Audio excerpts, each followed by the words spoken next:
کا دستور، دین نبی کا دستور، کتاب اللہ کا منشور، اہل حدیث کے دو اصول، اطیعوا اللہ و اطیعوا الرسول۔ الحديث الثاني والأربعون عن أنس رضي الله عنه قال: سمعت رسول الله صلى الله عليه وسلم يقول: قال الله تعالى: يا ابن آدم إنك ما دعوتني ورجوتني غفرت لك على ما كان منك ولا أبالي. يا ابن آدم لو بلغت ذنوبك عنان السماء ثم استغفرتني غفرت لك. يا ابن آدم إنك لو أتيتني بقراب الأرض خطايا ثم لقيتني لا تشرك بي شيئا لأتيتك بقرابها مغفرة. رواه الترمذي وقال حديث صحيح۔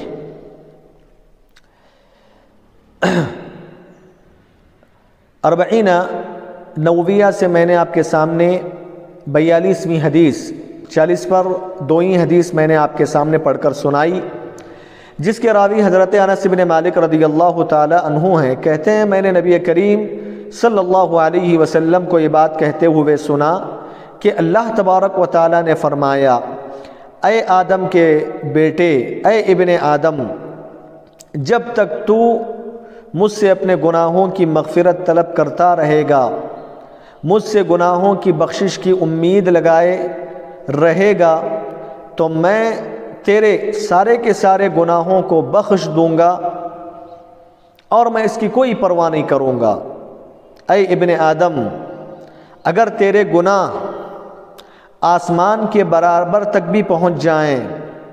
پھر تو ان تمام گناہوں کی بخشش مجھ سے طلب کر لے، میں تیرے سارے کے سارے گناہوں کو بخش دوں گا۔ اے ابن آدم، اگر تو زمین بھر کے گناہ لے کر بھی مجھ سے ملے، تو زمین بھر کے گناہ لے کر میرے پاس آئے اور مجھ سے اس حالت میں ملاقات کرے کہ تو نے میرے ساتھ کسی اور کو شریک نہ کیا ہو، میں تمام کے تمام گناہوں کی بخشش کر دوں گا، میں تمام کے تمام گناہوں کو درگزر کر دوں گا۔ اس سنن ترمذی کی صحیح روایت ہے۔ حضرات، یہ حدیث، اس حدیث کے راوی، یہ جو حدیث ہے، یہ حدیث اربعین نوویہ کی سب سے آخری حدیث ہے، سب سے آخری حدیث ہے اربعین نوویہ کی، جس کے راوی حضرت انس بن مالک رضی اللہ تعالی عنہ ہیں، جن کا مختصر تعارف اس سے پہلے گزر چکا۔ اس حدیث کے مقام اور مرتبے سے متعلق امام جردانی رحمہ اللہ کہتے ہیں کہ هذا الحديث أرجى حديث في السنة وفيه دلالة على سعة رحمة الله تعالى وكرمه وجوده، لكن لا يجوز لأحد كما قال بعضهم أن يغتر به وينتهك في المعاصي، وإنما القصد منه بيان كثرة مغفرته تعالى لئلا ييأس المذنبون منها بکثرت الخطایا۔ بڑا بہترین قول ہے، بڑا بہترین قول۔ اس حدیث کے مقام اور مرتبے سے متعلق جو بات امام جردانی رحمہ اللہ نے کہی ہے، دراصل اس حدیث کے مفہوم کو بھی، صحیح مفہوم کو بھی واضح کرنے والی بات ہے۔ کہتے ہیں کہ یہ حدیث پوری کی پوری سنت میں، نبی صلی اللہ علیہ وسلم کی احادیث میں سب سے زیادہ امید والی حدیث ہے۔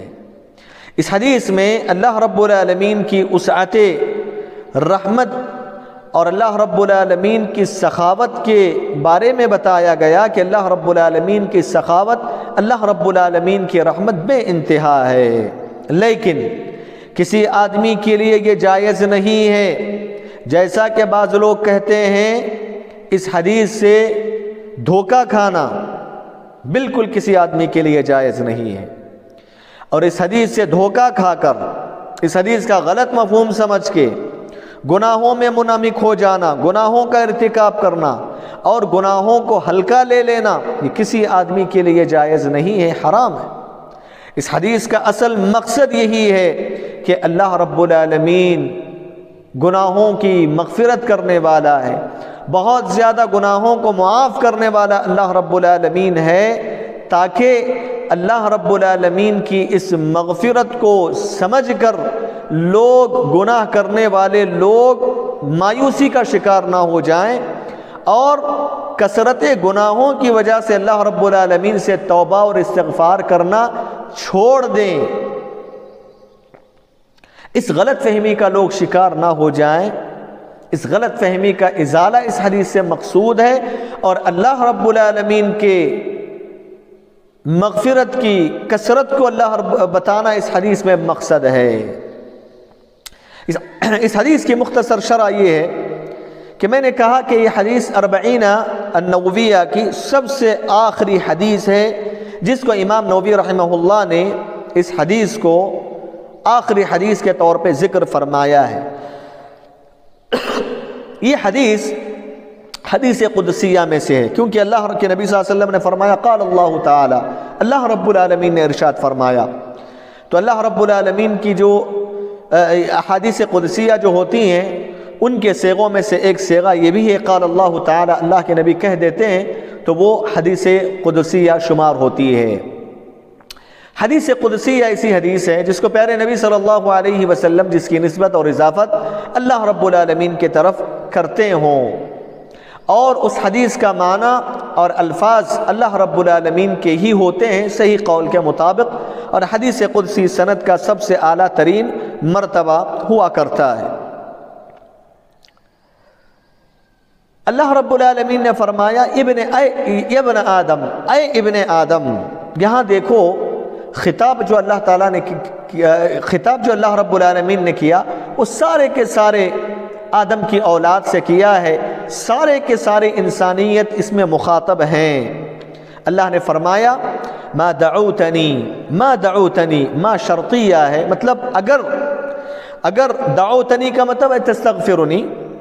اگر تم مجھ سے اپنے گناہوں کی بخشش طلب کرتے رہو گے، وترجونی، اور گناہوں کی بخشش طلب کرتے ہوئے اس امید کے ساتھ گناہوں کی بخشش طلب کرو گے کہ میں تمہاری مغفرت کر دوں گا، اس امید کے ساتھ اگر تم مجھ سے تمہارے گناہوں کی بخشش طلب کرتے رہو گے تو میں تمہارے سارے کے سارے گناہوں کو بخش دیتا ہوں، درگزر کر دیتا ہوں، ان گناہوں پر پردہ ڈال دوں گا اور ان گناہوں کا تم سے میں مواخذہ نہ کروں گا۔ الا ما کان منک، تمہارے گناہ جتنے بھی زیادہ بڑھ جائیں، جس قدر بھی تمہارے گناہ ہوں، جتنی مرتبہ تم گناہ کر لو، میں تمہارے گناہوں کو بخش دوں گا۔ ولا ابالی، میں گناہوں کی کوئی پرواہ نہ کروں گا، میں ان گناہوں کی کوئی پرواہ نہ کروں گا۔ اللہ نے قرآن میں فرمایا قل یا عبادی الذین اسرفوا علی انفسہم لا تقنطوا من رحمت اللہ، اللہ کے نبی آپ کہہ دیجئے میرے ان بندوں کو جنہوں نے حد سے زیادہ گناہ کر کے اسراف سے کام لیا ہے،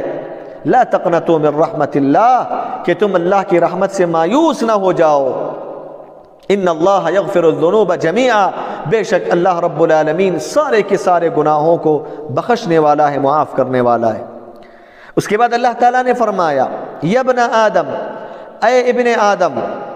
یہاں خطاب ساری انسانیت کے لیے ہے۔ اللہ نے فرمایا کہ اگر تمہارے گناہ آسمان کے برابر تک بھی پہنچ جائیں، یا عنان کا معنی آسمان کیا ہے، بعض علماء نے آسمان کے برابر، یا پھر آسمان سے نچلے درجے میں جو ہم لوگوں کو نظر آتا ہے جو بادل کی شکل میں، یعنی تا حد نگاہ، جب آدمی اپنے نگاہوں کو آسمان کی طرف اٹھائے تو اس کی نگاہ جہاں تک پہنچتی ہے وہاں تک بھی تو گناہ کر لے، یا آسمان تک تیرے گناہ پہنچ جائیں، یعنی تو کثرت سے گناہ کر لے، پھر اس کے بعد تو مجھ سے مغفرت طلب کرے، تو مجھ سے مغفرت طلب کرے صدق دل کے ساتھ، توبہ اور استغفار کے جو شرائط ہیں ان شرائط کی روشنی میں۔ کیا ہے توبہ اور استغفار کے شرائط؟ اگر اللہ رب العالمین کے حقوق سے گناہ ہوتا ہے تو پھر 3 شرائط ہیں۔ پہلی شرط یہ ہے کہ آدمی جس گناہ میں پڑا ہوا ہے اس گناہ سے باز آ جائے، چھوڑ دے اس کو۔ دوسری شرط یہ ہے کہ آدمی شرمندہ ہو اس پہ، اللہ رب العالمین کے سامنے ندامت کا اظہار کرے، اے اللہ مجھ سے گناہ ہو گیا، میں شرمندہ ہوں۔ اور تیسری شرط یہ ہے کہ مستقبل میں دوبارہ اس گناہ کو نہ کرنے کا عزم مصمم کرے۔ اگر گناہ کا تعلق، نافرمانی کا تعلق بندوں کے حقوق سے ہے، کسی بندے کے مال کو اگر اس نے ہڑپ لیا، کسی کا مال چوری کر لیا، کسی پر اس نے ظلم کر لیا، کسی کا اس نے قتل کر دیا، تو ایسی صورت میں ان 3 شرطوں کے ساتھ ساتھ ایک اور شرط ضروری ہوتی ہے، وہ یہ ہے کہ دنیا کی زندگی میں ہی جس آدمی پر اس نے ظلم کیا ہے اس سے معافی مانگ لے اور اس سے اپنے مسئلے کو رفع دفع کر لے، دنیا کے اندر ہی اپنے مسئلے کو رفع دفع کر لے، چاہے معافی کی شکل میں ہو یا اس کا حق دنیا ہی میں ادا کرنے کی شکل میں ہو۔ ان شرائط کی روشنی میں اللہ کہتا ہے تیرے گناہ آسمان تک بھی پہنچ جائیں، کثرت سے تجھ سے گناہ صادر ہو جائیں، لیکن توبہ کے شرائط کی روشنی میں تو مجھ سے گناہوں کی بخشش طلب کر لے تو میں تیرے سارے کے سارے گناہوں کو بخش دوں گا۔ اللہ نے فرمایا یا ابن آدم، اے آدم کے بیٹے، اگر زمین بھر بھی تو گناہ کر کے میرے پاس آ جائے، زمین بھر گناہ یعنی کثرت سے تو گناہ کر کے، حد سے زیادہ تو گناہ کر کے میرے پاس آ جائے اور مجھ سے اس حالت میں ملاقات کرے کہ تو شرک سے بچا ہوا تھا، تو نے میرے ساتھ شرک نہیں کیا، شرک سے بچ کر مجھ سے اگر تو ملاقات کرے، اس دنیا سے رخصت ہو جائے، مر جائے اس حال میں کہ شرک سے بچا ہوا ہے، اللہ رب العالمین کہتا ہے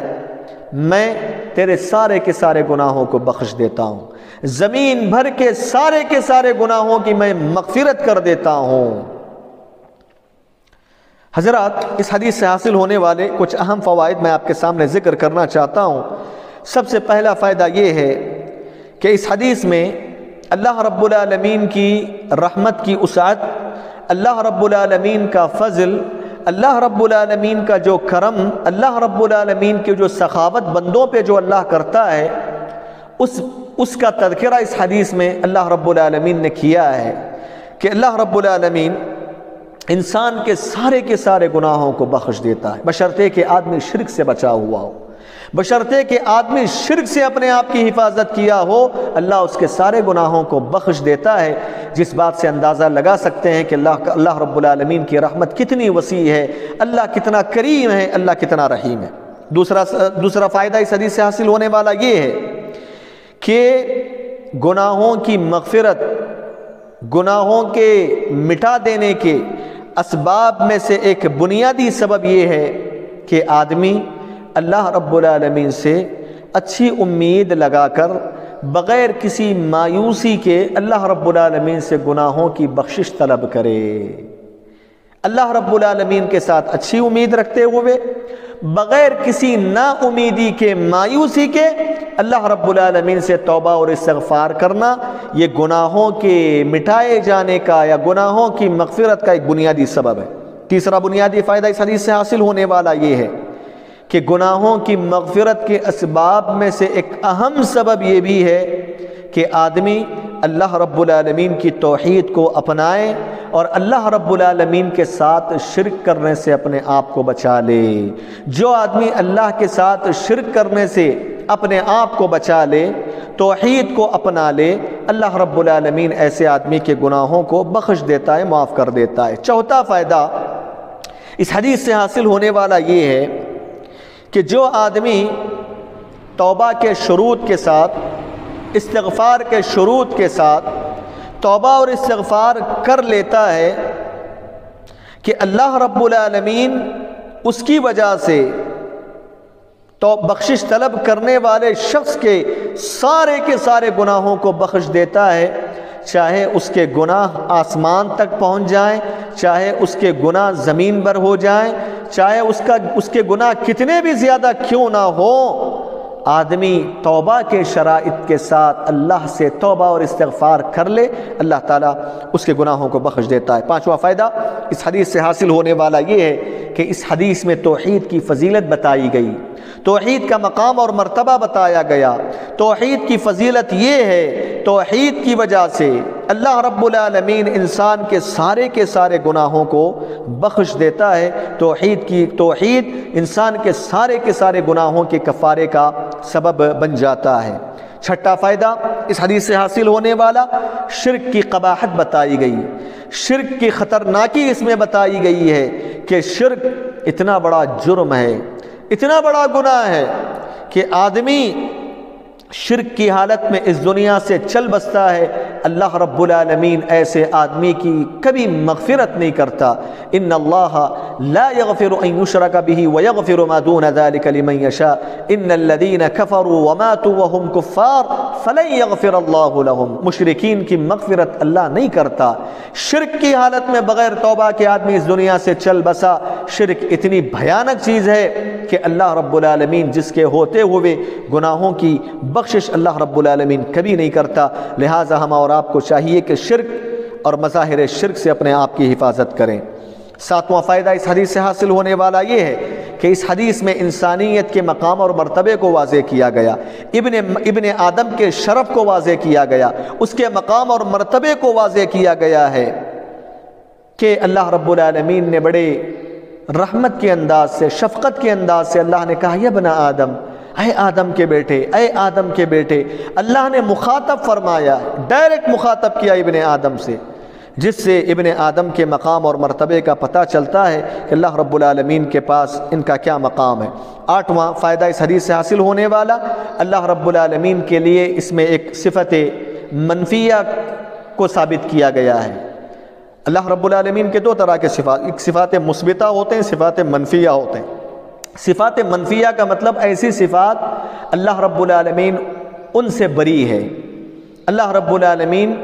ایسے صفات سے بری ہے، جیسے اللہ تبارک و تعالی ظلم نہیں کرتا، اللہ رب العالمین تھکتا نہیں، اللہ رب العالمین عاجز نہیں ہے، یہ صفات منفیہ ہیں۔ تو صفات منفیہ میں سے ایک صفت کو اس میں ثابت کیا گیا، وہ ہے لا ابالی۔ اللہ نے کہا میں کوئی پرواہ نہیں کرتا، مجھے اس کی کوئی پرواہ نہیں ہے،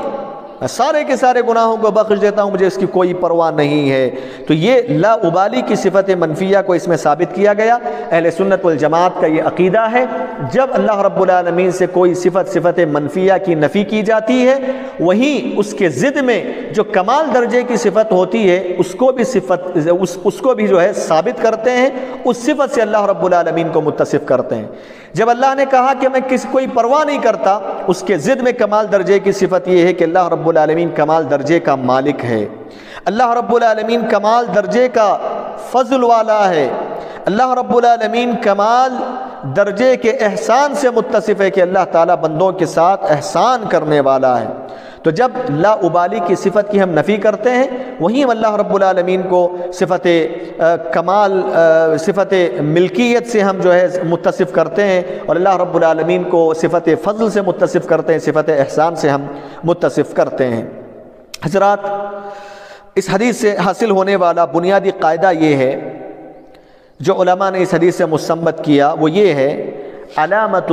حضور القلب فی الدعاء رجاؤہ۔ دعا میں بندہ جو بھی اللہ رب العالمین سے دعا کرتا ہے،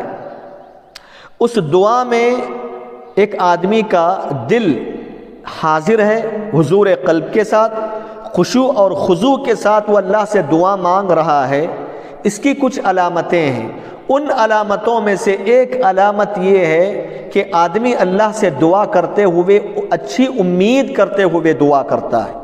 اللہ رب العالمین کے ساتھ حسن ظن رکھتے ہوئے دعا کرتا ہے۔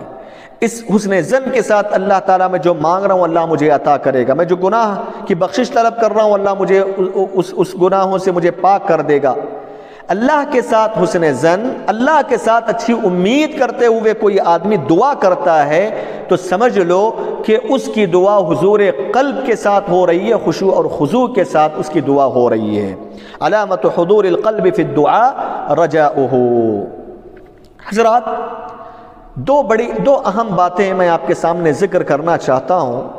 الحمدللہ یہاں چل کر 40 نوویہ کا ایک مبارک سلسلہ ختم ہو جاتا ہے۔